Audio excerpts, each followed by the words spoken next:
यहाँ पर भिक्खु संग रहता था, यहाँ पर ध्यान किया करता था। 2 किलोमीटर यहाँ से भाजे क्योज है। थक चुका है? हाँ, बहुत थक चुका है। शरणं गच्छामि। जय भीम दोस्तों। जय भीम, जय भीम दोस्तों। 1956 को जब बाबा साहब ने जब दीक्षा ली थी, उन पंचवर्गीय भिक्षुओं में से एक बनते थे। ये चैत्य स्तूप है, इसी में जो अरहंत भिक्षु रहते हैं उन्हीं की अस्थियां रहती है। गुड मॉर्निंग दोस्तों, सभी को मेरा क्रांतिकारी जय भीम, नमो बुद्धाय। और ये कारला गांव है और जा रहे हैं अभी हम आगे गुफाएं देखने के लिए। आज के ब्लॉग में मैं आपको गुफाएं दिखाऊंगा। देखो हमारे साथ ये मेरे दोस्त है और दोस्तों, आज पूरी यात्रा में आपको प्राचीन काल का जो बौद्ध धरोहर है उसको दिखाया जाएगा। आज आप बने रहिए। अगर मिस कर दिए तो कहीं ना कहीं आप छूट जाएंगे और वो चीज छूट जाएंगे जो आपने देखा नहीं होगा। सही है। ब्लॉग में बने रहिए, पूरी वीडियो देखिए। अपने भाई को लाइक करो, शेयर करो और फॉलो करो और कमेंट भी करो।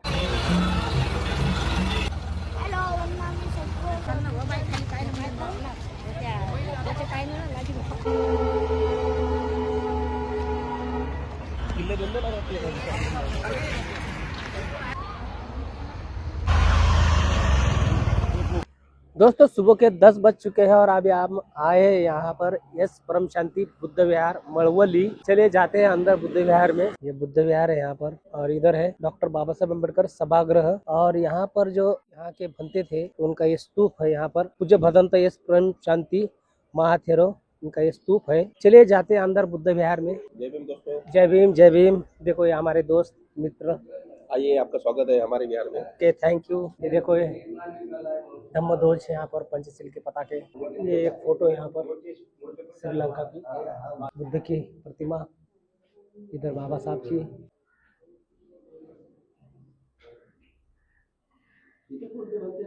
दोस्तों 1956 को जब बाबा साहब ने जब दीक्षा ली थी, उन पंचवर्गीय भिक्षुओं में से एक बनते थे परम शांति महाथेरो। इनका ये स्तूप है यहाँ पर ये, और उन्हीं के नाम से ये बौद्ध विहार है। दोस्तों अभी चल के आ गए हम भाजे गांव में और यहाँ पर हमारा अभी थोड़ा यहाँ पर भंती जी का भोजन होगा और हम लोगों का भी होगा। यहाँ पर बैठे हैं अभी, इधर भी दोस्त लोग बैठे वाले हैं यहाँ पर। और यहाँ से जाना है 2 किलोमीटर, यहाँ से भाजे क्योज है, वहाँ जाएंगे। आज पूरे क्योज दिखाऊंगा मैं। ये भाजे गाँव से जाना जाता है भाजे गुफाएं और बहुत ही जबरदस्त वाइब है यहाँ की। ये लोग इधर बैठे हैं हमारे यहाँ पर, ये देखो टेम्पो खड़ा है। दोस्तों अभी जा रहे हम ये भाजी गुफाएं देखने के लिए, चल रहा है हमारा काफिला। दोस्तों ये देखो ये नीचे गांव कैसे दिखते हैं और ये आजू बाजू की खेती है। अरे बहुत ऊपर जाना है हमें। थक चुका है? हाँ, बहुत थक चुका है।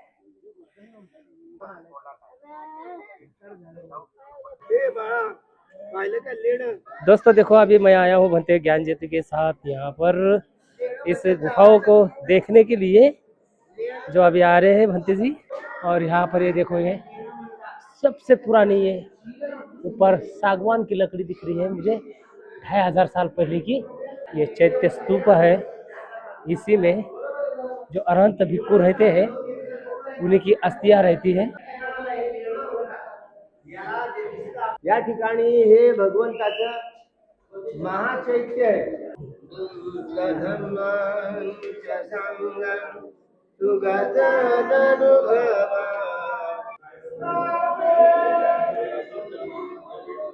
दोस्तों अभी ये परिक्रमा कर रहे हैं इस स्तूपा की, इस स्तूपा को वंदन कर रहे हैं। पाठ झाले का?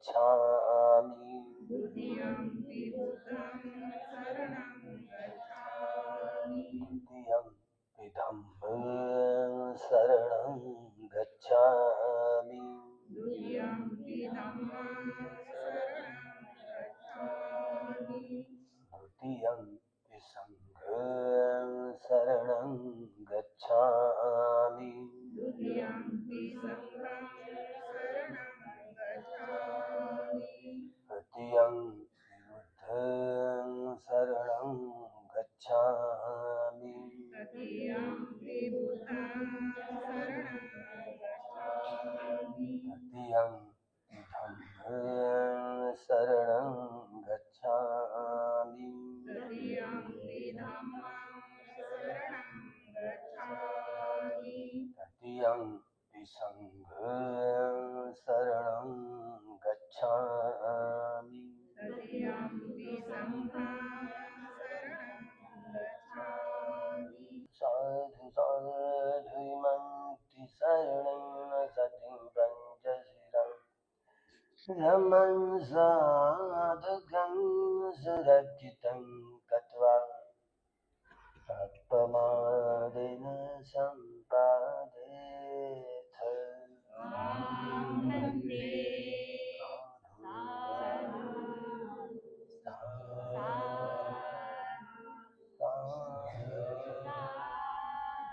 बुद्धं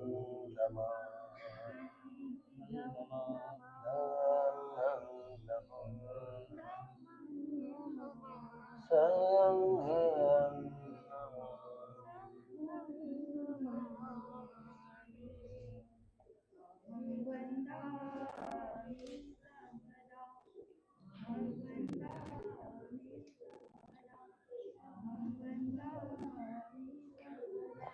बुद्धांचं लेणं म्हणजे सौंदर्याचा श्रेष्ठतम आविष्कार. या प्रकृतीमध्ये निसर्गामध्ये जेव्हा बुद्ध उत्पन्न होतात तेव्हा हा निसर्गाच्या सौंदर्याचा सर्वोच्च आविष्कार असतो. बुद्धच हा निसर्गाला शोभून दिसणारं सर्वोच्च लेणं असतं, ज्याला आभूषण म्हणतो. ज्या आभूषणाने माणूस शोभून दिसतो. 10 पारमिता, 10 अपोपारमिता, 10 परमत्थ पारमितांनी ही 32 लक्षणं आणि 80 अनुव्यंजनांनी ही सौंदर्याची खाण समजली जाते. या 32 लक्षण आणि 80 अनुव्यंजनांनी सजावट ज्यांची केली जाते ते सम्यक संबुद्ध हे सर्वोत्तम लेणं समजलं जातं. भंते जी, ये जो गुफा है ये कौन सी सदी की गुफा है और इसके बारे में थोड़ा सा बताइए। इसको गुफा नहीं कही जाती है, इसको लेणी कहते हैं, लेणी। यहाँ जब बुद्ध उत्पन्न होते हैं, आश्चर्यों अद्भुत, यहाँ जब आते हैं तो अद्भुत चीजों का नजारा देखा जाता है। अद्भुत है, कैसे कैसे बनाई होगी ऐसे अपने मन में। जहाँ जहाँ अलग अलग चित्रीकरण भी है। उन दिनों जो भगवान के महापरिनिर्वाण के बाद, भगवान के समय में तो ये लेणियां नहीं थी। देवानंद प्रियदर्शी सम्राट अशोक हुए, उन्होंने 84,000 धम्म स्कंद के आधार पर 84,000 महास्तूप बनवाए और वहां महास्तूपों पर धम्म लिपि में त्रिपिटक लिपिबद्ध किया। 84,000 स्तंभ निर्माण किए और वह स्तंभ पर त्रिपिटक लिखे गए धम्म लिपि में। 84,000 अभिलेख लिखे गए, वह धम्म लिपि में लिखे गए। और 84,000 पत्थरों पर जो शिलालेख कहे जाते, शिलालेख लिखे गए। दिल्ली में जो हमको बड़े बड़े पत्थर दिखते, वहां शिलालेख, चाहे गरीब हो या बहुत धनवान हो, सबको भगवान बुद्ध के सद्धर्म में प्रतिष्ठापित होकर यहाँ एक मनुष्य ऊंचा नीचा नहीं देखा जा सकता। तो अशोक सम्राट ने दिल्ली में राज किया, जो हस्तिनापुर कहा जाता, तो दिल्ली में राज किया, इसका ये बड़ा सबूत है। उन्होंने जहां जहां पर भी धम्म लिपि के अक्षरों में लिखा गया है, कितने लोगों ने, भिक्षुओं ने और अनन्य चिकित्सकों में बहुत जो बनाई है, बनाने वालों ने, राजा महाराजाओं का जहाँ अधिष्ठान मिला, आश्रय मिला, तब यह सातवाहन काल के राजा हो, बुद्धिस्ट राजा, सातवाहन टक टक टगा, टगा यानी पैसा, वाकाटक, वाकाटक ये दिल्ली के उस पार रहने वाले प्रदेश में बड़े बुद्धिस्ट राजा थे, लेकिन यहां महाराष्ट्र का सौंदर्य देखते देखते अपरांत में आए और ये अपरांत और महाराष्ट्र में देवानंद प्रियदर्शी सम्राट अशोक द्वारा महाधम्म रक्षित यह स्थिर थे। यूरोप के जो ग्रीक देश के वे स्थविर थे, अर्हत थे, उनको महाराष्ट्र में अपरांतिक में भेजा और जहां जहां वह रमने तो वहां वहां पर अलग अलग आगे चल करके सातवाहन और वाकाटक, ये टका वाले टक यानी पैका, ये रमन, ये वाकाटकों ने बहुत सारी मेहनत की।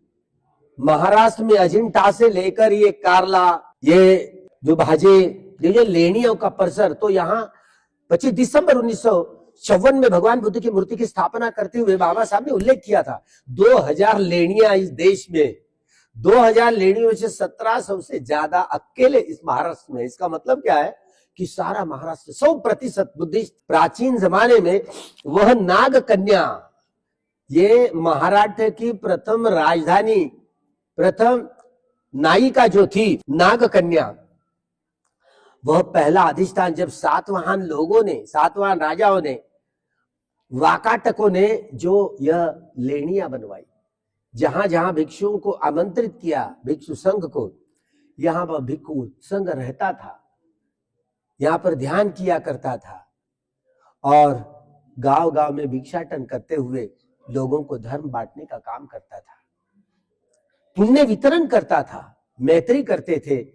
लोग कितने धर्मवान धर्मवतिया बन गए थे। एक मनुष्य दूसरे मनुष्य के साथ में ऐसे मनुष्यता का व्यवहार कर, यह वैभवशाली, यह परंपरा लेनियों की परंपरा होती है। फाहियान, एशिंग, वानसांग सारे इधर जम्बूद्वीप में फैले, उनका भी लिखान है क्या? यहाँ इतना सारा वैभव वाकाटक सातवाहन कालीन लोगों ने बनाई है। कैसे धार्मिक राजा होंगे वे लोग, ताकि भगवान के सद्धर्म का जो वैभव है तो यहाँ निर्माण कर सके वे, जहां आर्य सत्य का साक्षात्कार करने के लिए आप जैसे लोग उन दिनों पूर्णमासी अमावस्या हो, पूर्णिमा के दिन 8वां दिन, अमावस के शुक्ल कृष्ण अष्टमी, तो उसमें ये महीने के 4 दिन लोग उपासक उपासिकाएं यहाँ पर आया करते थे। यहाँ पर 8 शीलों का पालन करते हुए दान दिया करते थे, अपने अपने बच्चों को दान दिया करते थे। संघ बड़ा, इतना बड़े लाखों के तादाद में भिक्षु लोग एक के पीछे एक ऐसे चलते थे और भगवान के सद्धर्म में जो सहायक होते हैं, जो मार्ग पर पथ पर कैसे चला जाए, यह समझाते थे। अनेकों आपके जैसे गृहस्थिनियां श्रोतापन्न सकदागामी अनागामी इस फल तक पहुंचते थे। सभी प्रकार के दुखों से छुटकारा पा करके यह निर्वाण का साक्षात्कार किया करते थे। बड़े ऐसे धार्मिक लोग होते थे। तो यह धार्मिक लोगों का प्रपंच आपको देख ले, उतने दिन की लिखान अभी भी मौजूद है, पेट भी नहीं गया हुआ है अभी भी। यह कला ही बुद्धिस्ट लोगों की कला है। भगवान बुद्ध जहां होते हैं तो यहां आगे चल करके डॉक्टर बाबा साहब अम्बेडकर जी जब आएंगे ना, ये हवाला देंगे। मैं जब आया था 25 दिसंबर 1954 में भगवान की मूर्ति की स्थापना मैंने देहू रोड में की थी, बाबा साहब तब बोलेंगे यहां सभी लेनियों का नजारा देखा था। सातवाहन वाकाटक कालीन वह राजाओं ने, महाराजाओं ने ये महास्तूप बड़े बड़े बनवाए थे। उन दिनों यह किस अवस्था में रहते हमें पता नहीं, लेकिन वह सम्यक संबुद्ध बनेंगे बाबा साहब भी, यहाँ फिर आएंगे बुद्ध बन करके और यहाँ भिक्षुओं को, अनेक लोगों को बोलेंगे कि मैं जब बोधिसत्व का जीवन जी रहा था, मेरा नाम भीमराव अम्बेडकर था, उस जीवन में मैं इधर आया था और इधर ऐसे ऐसे कहा था। तब वे कहेंगे, वह भिक्षु संघ को जानकारी देंगे। क्योंकि जब बुद्ध जो प्राप्त होते हैं ना, भूत वर्तमान और भविष्य की जानकारी प्राप्त करते हैं। तो ये सारी लेनियों का नजारा, जहां जहां अलेक्जेंडर कनिंघम जी आए, पहली बार वह शिकार करने का शौक था, मिलिट्री का आदमी,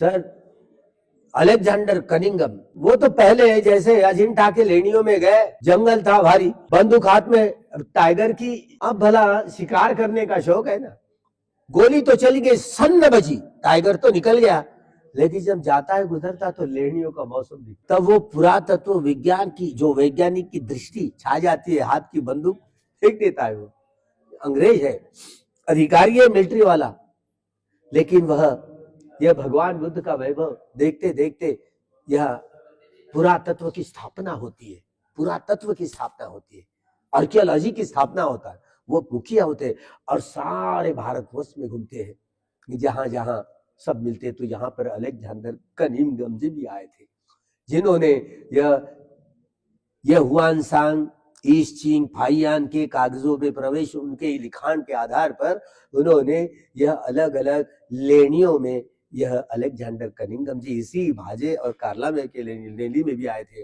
और उन्होंने ये भगवान बुद्ध की विरासत, यह कितना धर्म फूला और फैला था, तो हम उनके वे ऋण को याद करते ताकि वे आए और ये नजारा सारा खोल दिए, तो उनके ऋण से हम यहाँ पर ऋण को याद करते हुए हम यहीं पर पूर्ण विराम देते हैं। दोस्तों ये देखो, ये बौद्ध गुफा जो भाजे गांव में है, भाजे गुफा ही कही जाती है इसे। चलो, सबसे पुराना ये चैत्य स्तूप है उसके अंदर, और ये देखो नकाशी। चला चला, संपले आता फोटो नाही, फोटो पण झाले।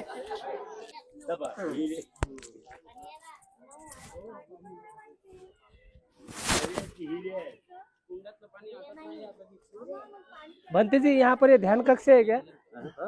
ये यहाँ पर ध्यान कक्ष,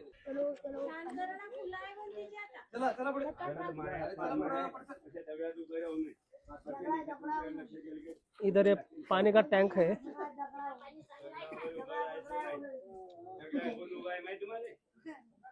वहाँ पर लिखे वाला है, वहाँ पर लिखे वाला है जो किसी ने दान किया होगा है बनते जी, वहाँ पर लिखे वाला है जो पाली प्राकृत भाषा में। हाँ ये देखो यहाँ पर धम्म लिपि,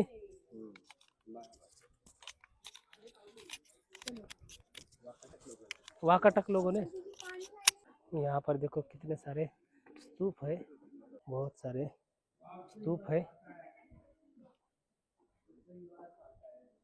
कुछ टूटे हैं, बहुत सारे हैं।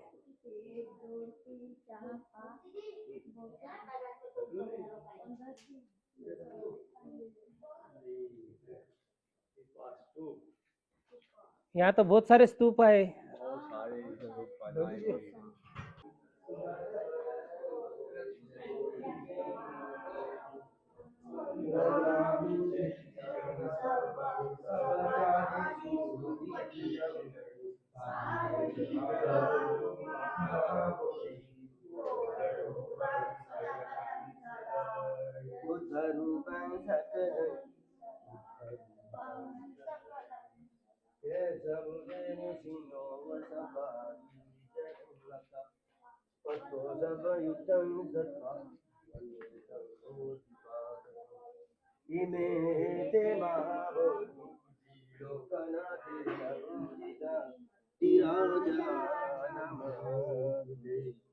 पठमं बोधि बलंकं द्वितीयं च रघुसं तृतीयं संक्रमणं चेतं चतुर्थं रत्नाकरं पंचमं अजुगानं। दोस्तों यहाँ पर देखो, ये बहुत सारे स्तूप है, और ये इसमें जो है तो उस समय के जो बौद्ध अरहंत बौद्ध भिक्खु जो थे, उनकी अस्थियां इसमें रखी जाती थी। भोसले सर, कितनी बार देखी ये गुफा है? 2 बार, 2 बार। मतलब एक साथ है 2 बार। अच्छा, 2016 में आ रहा था आज। हाँ हाँ। अनिचावत संखारा उपादवयम् उपजित्वा निरोचन्ति उपशमोति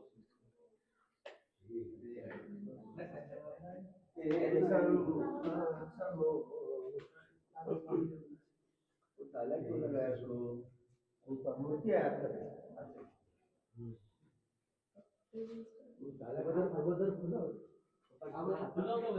हे पहा कार्यालयामध्ये मानवादी संस्कृतीने तोडफोड केलेला आहे. हे बघा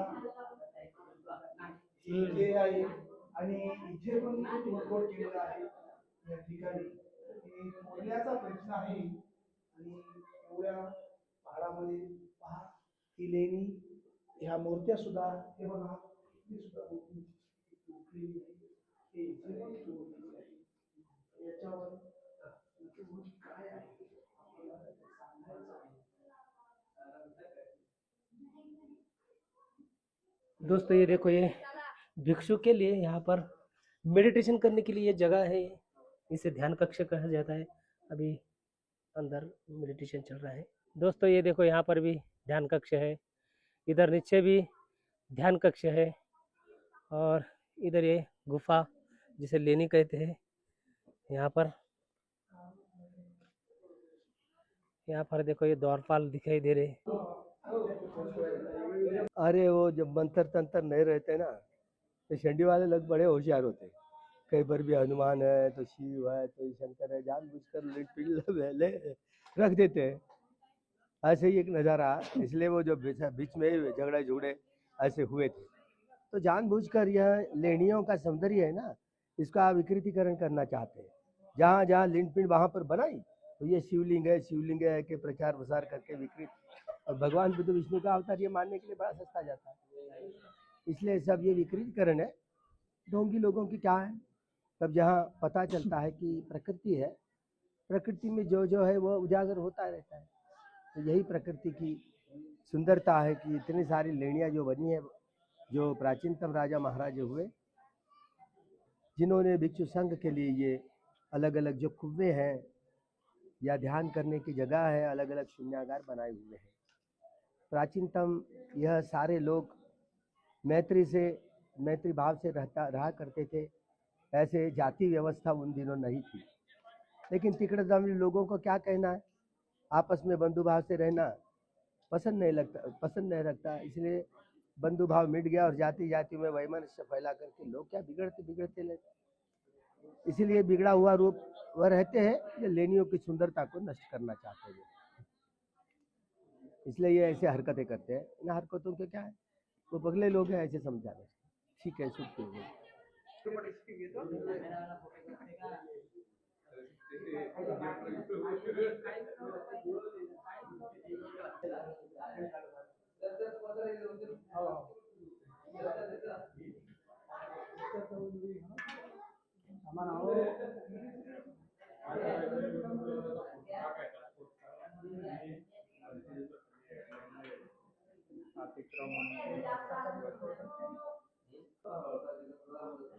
दोस्तों देखो, ये लेनी पे कैसा अतिक्रमण होता है। यहाँ पर देखो ये शिवलिंग बना के रखा है। यहाँ पर देखो ये अभी का मतलब काम है ये।